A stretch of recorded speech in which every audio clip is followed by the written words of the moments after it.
Hello. Technically, it's still good morning. We already made that video. I've been thinking about things. And I've found from my journey, it's easy to get caught up in the things that are make us feel a certain way, good, bad, whatever. But you get caught up in following that feeling and you get sidetracked, I think, from the rest of reality, everything else that exists. I think that gratitude lies in accepting multiple good moments instead of just chasing one moment in time over and over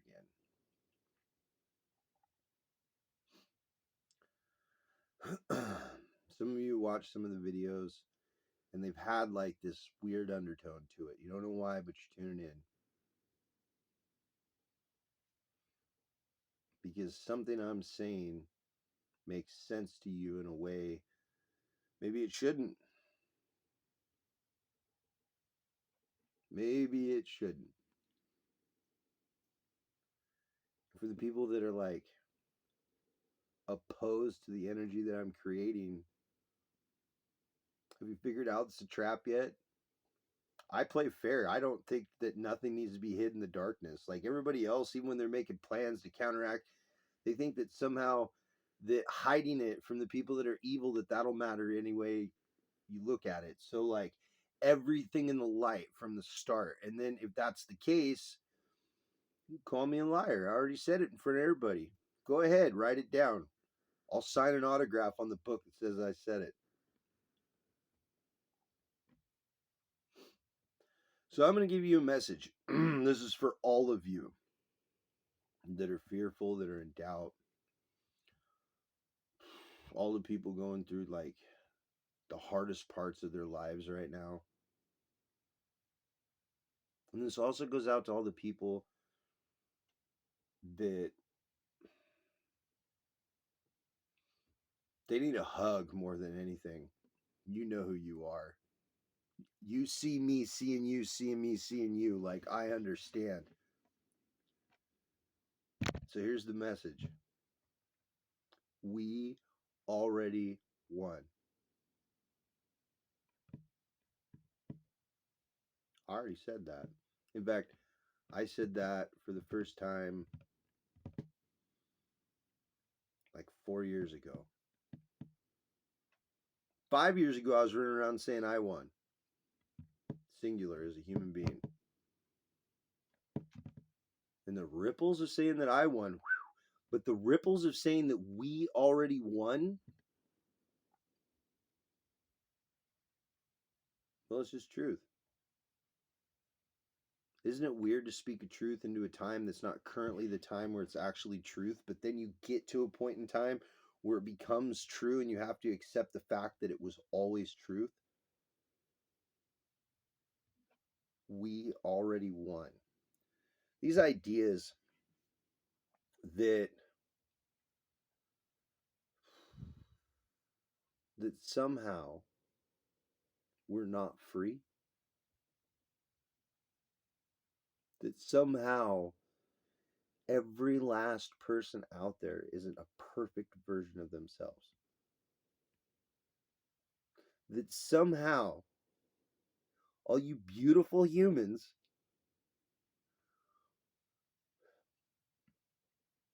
need to be made to feel ashamed because you're human. You know what I think of when I think of humans? Myself, definitely. I mean, I'm a human. I bleed, don't I? I tattooed my body. Like, I gotta be a human. I guarantee I'm a human. And, like,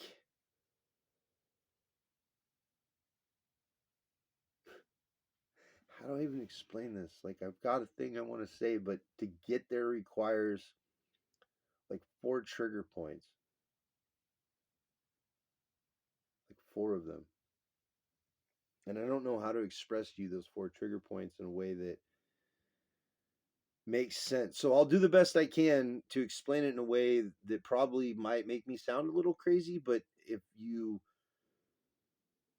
If you believe in anything, no matter what it is, you've already got 1 point on your favor.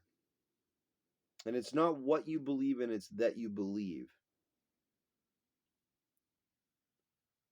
That's the first reason that you won. It's the first reason we all won. Even if you don't realize it yet, you took the time to decide on something. I'm an atheist. I don't believe in any gods. I'm a Buddhist. I'm a Christian. I'm Hindu. You know, there's a bunch of them. But you decided that there was some form of divinity to this world.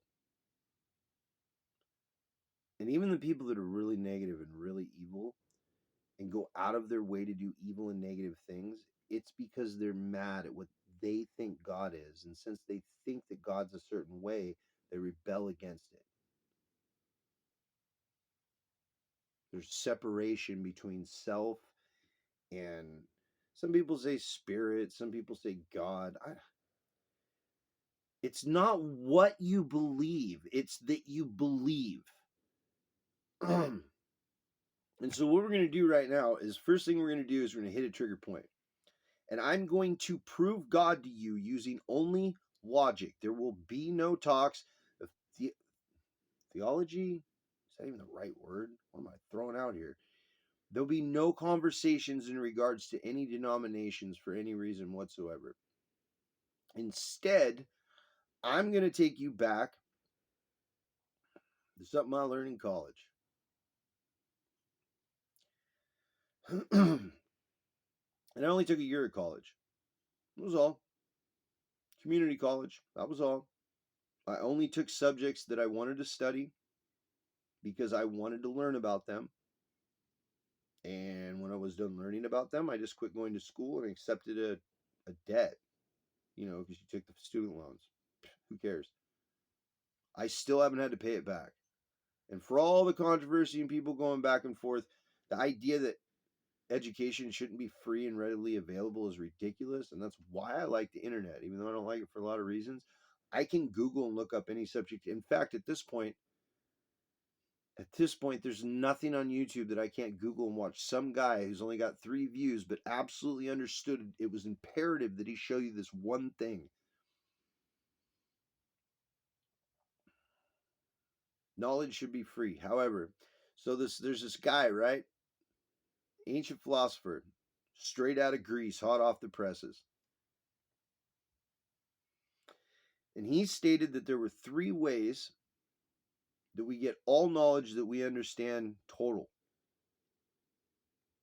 So, the first thing that he talked about was instinctive knowledge. I consciously breathe there, but I can unconsciously breathe if I don't pay attention. My hair grows. I have no control over how fast my hair grows. And it's so weird to think about going bald because my hair grows too fast. So I'm always constantly having to deal with my hair growing fast. I have no control over it. How well I can hear, how well I can see. These things happen. We instinctively know how to use our eyes to process light.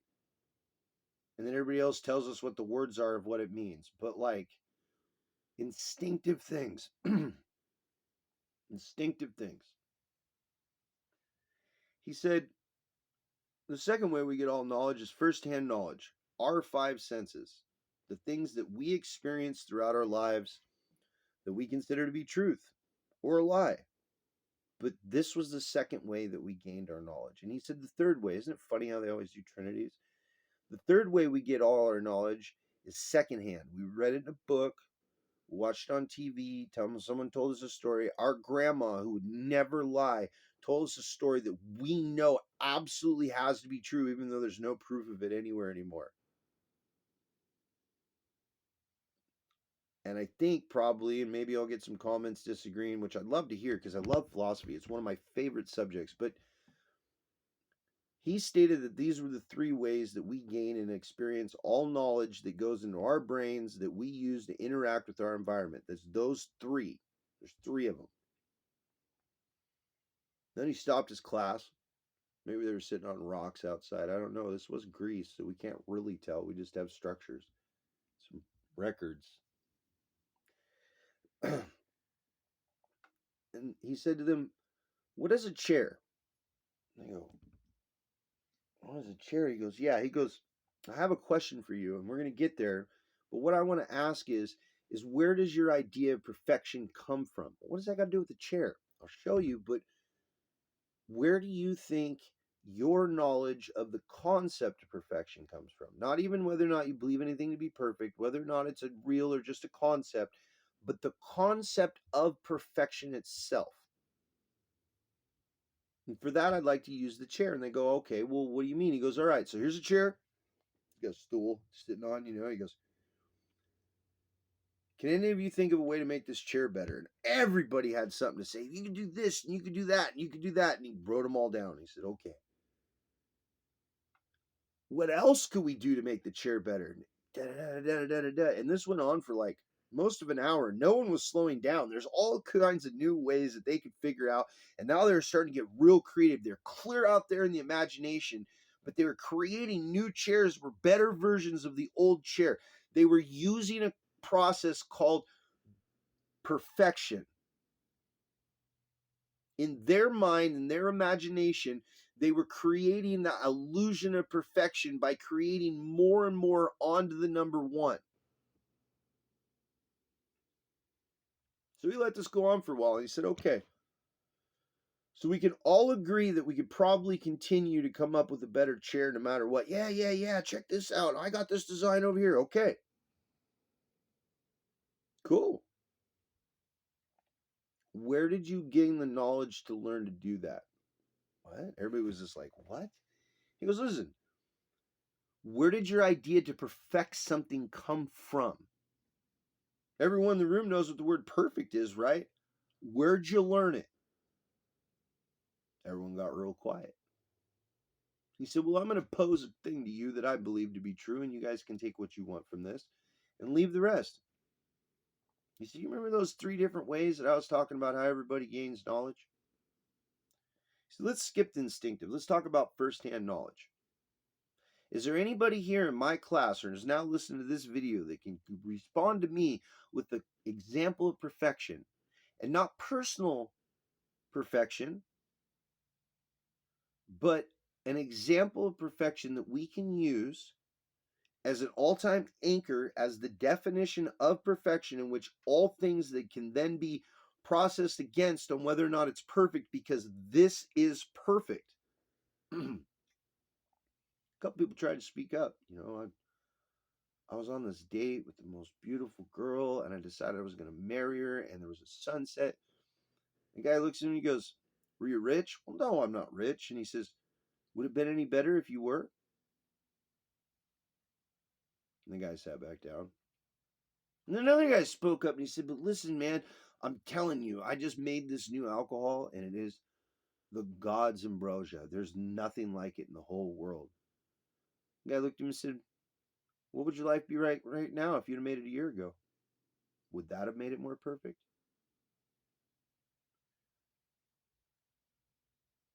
He said, I say to you that none of us, including myself, have ever heard of anything that was absolutely perfect ourselves. We never experienced perfection. We've never experienced what perfect is. We've only been caught in the loop of trying to achieve it. But perfection itself, can anybody give me an idea, or can we agree that probably firsthand perceptions, no one's ever seen perfect? Class was silent. And he said, "So, secondhand knowledge, does anyone in any way, shape, or form got any kind of stories that they can tell me about perfection?" Is immediately some guy, the grandma thing, like, I was hanging out with my grandma and she told me this story and it just changed my whole life and it let me know where my roots are and everything else. He said, "Well, how old's your grandma getting to be?" He goes, "She passed a couple years ago." He said, "Would it be perfect if she was still alive?" The guy started crying because, like, the guy teaching the story is kind of a dick. So The guy telling the story was like this.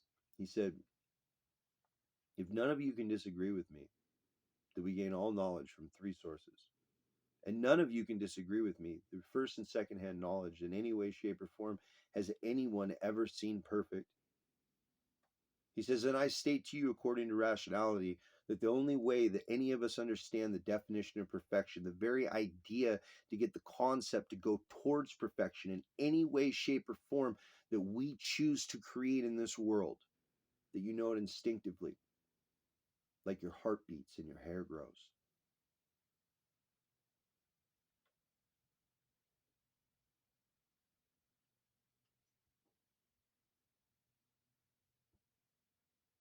I don't think that's the only instinctive thing that we know from birth. In fact, you have to be taught to hate. You have to be taught to be prejudiced. You have to be taught to be traumatized. You have to be sold concepts that go against your natural instincts. You realize there's not a single corporation in this world that only has one man in it? You know how many people it takes? The bigger the corporation gets, thousands and thousands of people employed. Do you know how many people it takes to believe a truth to make it truth? Everything you think is true has an exact number of people that believe in it to the point where it's still true. And you see companies rise and fall all the time. And you can argue with me there's no correlation, that's fine. But where's your case studies that prove my lies?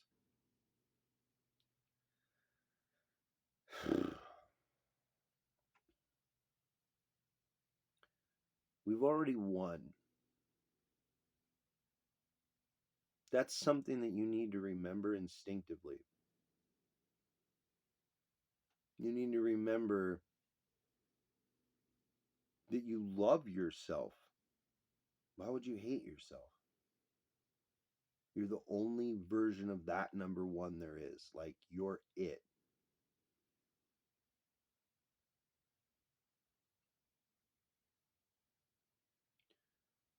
We already won. We've already gone out for celebration. The concept of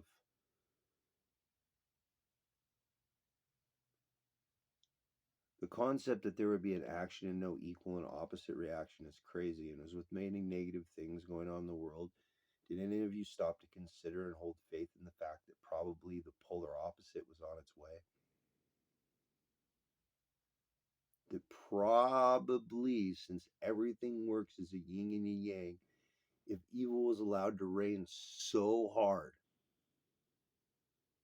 how big do you think good's bad is?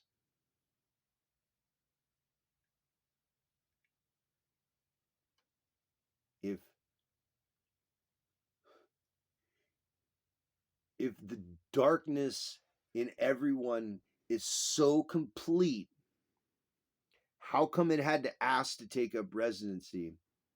And the second it's told to leave, it picks the fuck up and bounces.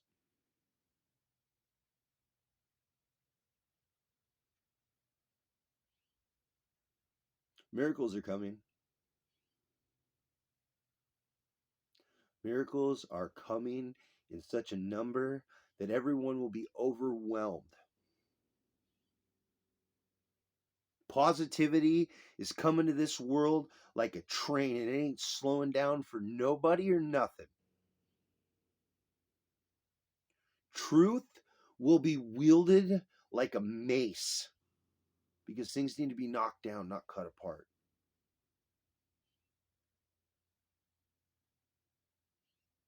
Righteous men will stand tall.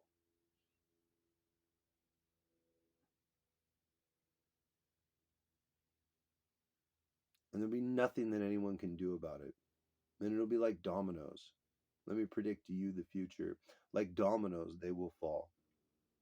Corporations, cults, covens, secret clubs, they will fall. And when one falls, it'll pull two more down, and those two will pull three more down, and those three will pull four more down. Before anyone knows it, there'll suddenly be a lot of truth that people aren't going to like exposed. And everybody that's either held on to hope or given up on hope, it's going to be restored. It's coming in. It's already happening. Like, all you got to go do is look. I dare you to look out your window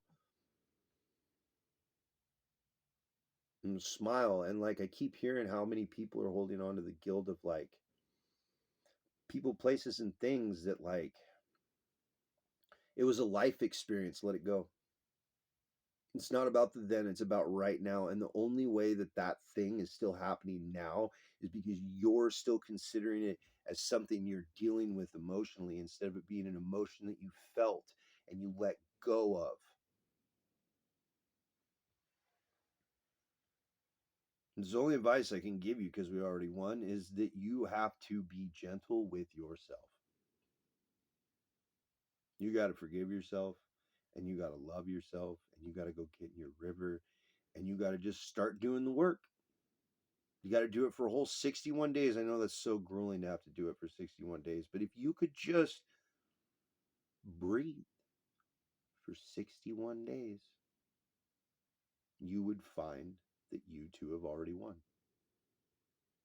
It's a very simple challenge. It doesn't even take a lot. It's the river video. Can't miss it.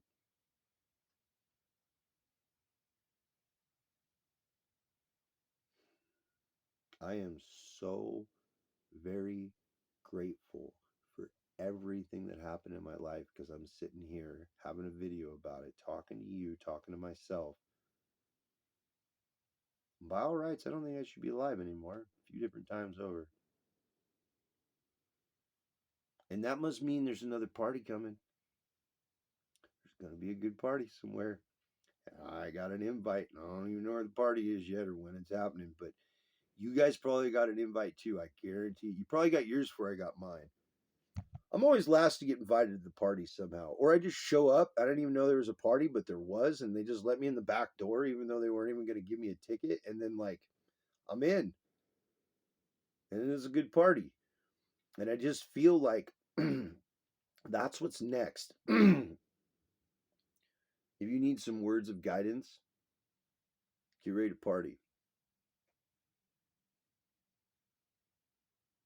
Get ready to party like you have never partied before. And when things get really weird, as reality shifts, as old things come back, don't be afraid. Do not be afraid.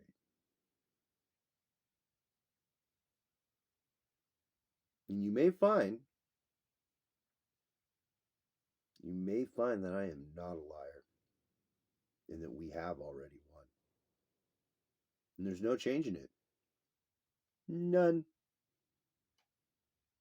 And all the big hooby joobies in the world and all their cults and all the dark magic and all the bullshit.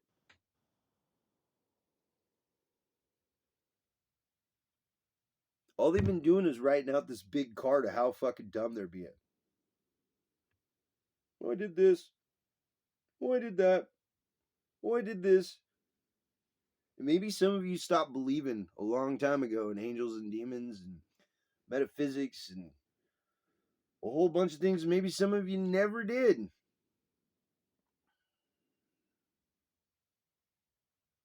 You're going to have it the roughest.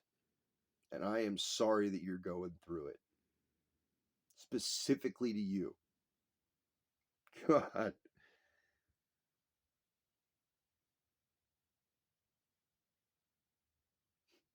I don't know how else to explain to you that you're just going to have to lean into it. You're going to have to lean into good news. You're going to have to lean into random synchronicities that are positive for your life. You're going to have to deal with the yapping of little dogs around your ankles. You're going to have to deal with it. Because at some point, you won't even be able to hear the yapping of dogs.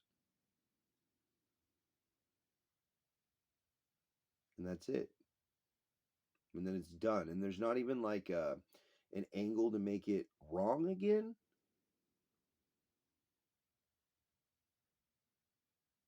Debt's already been paid.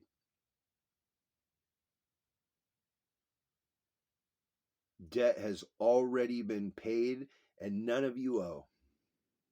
And the people that owe are already being collected upon. And as this goes, get your popcorn out, get an easy chair. You might want to record this one. It's gonna go crazy. And have a little faith that there are people out here that 100% from the bottom of whoever they are fighting with every fucking breath.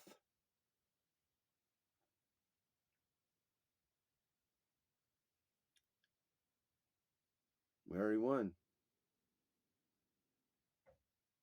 If time is nothing more than observation, then what part of time you observe becomes truth, correct?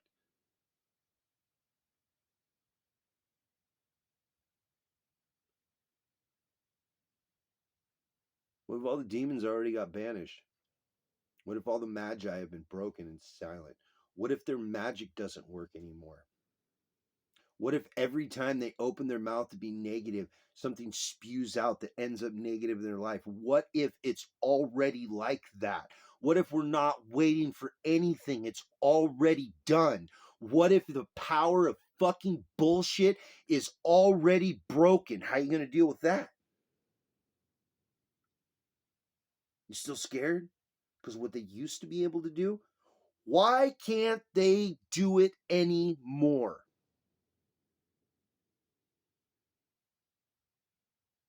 Because ain't shit. Ain't shit. You can't build shit with lies. It took one little ripple that became a barely tremor of an earthquake, and it knocked the whole foundation down. Doesn't matter what they build on top of the foundation, there's no foundation anymore.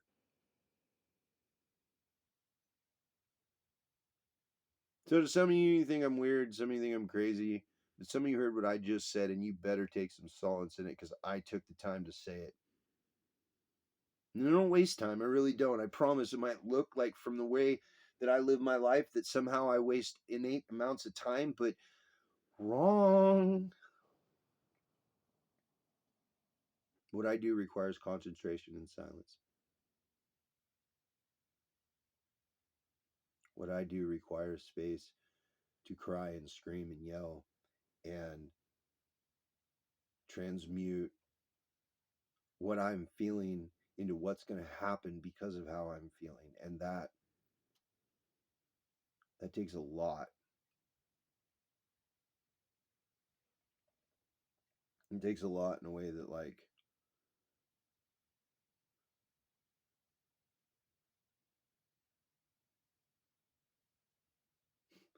it takes a lot.